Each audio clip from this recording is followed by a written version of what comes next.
welcome back to my channel foodies. Hope you all are doing well. If you're looking forward to bake the season's best mango cake with bare minimum ingredients and standard baking equipments, this video is just for you. For those who haven't subscribed to my channel yet, please like, subscribe and tap on the bell to stay tuned. Like I said, very few ingredients. We start off with the wet ingredients. You'll need butter, which is melted in a bowl, mango puree, which is separated in 2 bowls. You can check out the quantities listed in the description. I add 1 portion of the puree into the butter and start whisking.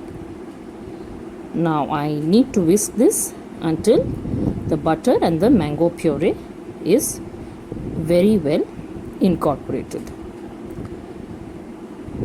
No fancy baking equipments, just standard whisk.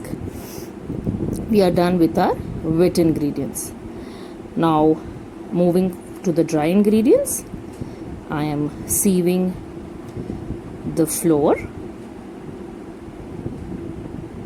followed by baking powder, baking soda and castor or powdered sugar. I am sieving to make sure that there are no lumps in the dry ingredients. Sieving it well, and now our dry ingredients is ready to be added to my wet ingredients. Adding it in portions and folding it very well. Like I said, very few ingredients and very easy to make a perfect mango cake. Mixing it across very well. Now, even after completely mixing the complete dry ingredients, our mixture is still dry, so I add some amount of cold milk. Cold, or you can take milk at room temperature also. Mixing it well till I get a smooth flowing cake batter like this. Now I take a deep cake or baking bowl. I add some amount of flour. You can also use butter or a baking sheet to avoid the cake sticking onto the floor with the bowl. In goes the cake batter into the bowl. I tap the bowl to even out and bake our cake at 180 degrees for 35 to 40 minutes. You can bake it for similar time in your pressure cooker as well. Now while that is being done, I make my glaze. Again, very simple. Adding the rest of the mango puree to a non-stick pan. Adding sugar. You may also choose to use castor or powdered sugar here. As the sugar melts, the mixture will first turn liquidy and then start to become translucent like this. At this stage, switch off the gas and pour the mixture into a bowl and let it cool completely. Our cake is done. Come out very well.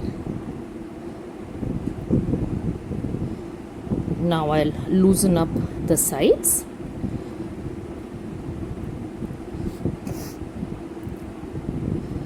After cooling, I'll place my cake on a plate. Looks nice and spongy. Now you may choose to scrape or slice the crust if it is slightly cracked like this. I haven't done that. There's really no need to do this. I add the glaze right now, which has cooled down and at room temperature, spreading it across evenly. I'm using a butter knife to do. Once again, very simple apparatus or kitchen tools used. Spreading it across the sides as well. Now decorating is up to you. I've used sliced pistachios to decorate this cake and topping it with some fresh mango cubes. You may choose to decorate the cake as per your choice. Now, wasn't that simple? Do give it a shot and let me know how the recipe worked for you. If you like the recipe, do give it a big thumbs up and do share it with your family and friends. Hope to see you again soon with a new recipe. For those of you who haven't subscribed yet, kindly like my video, subscribe to my channel and tap on the bell to stay tuned. See you soon, foodies. Bye bye.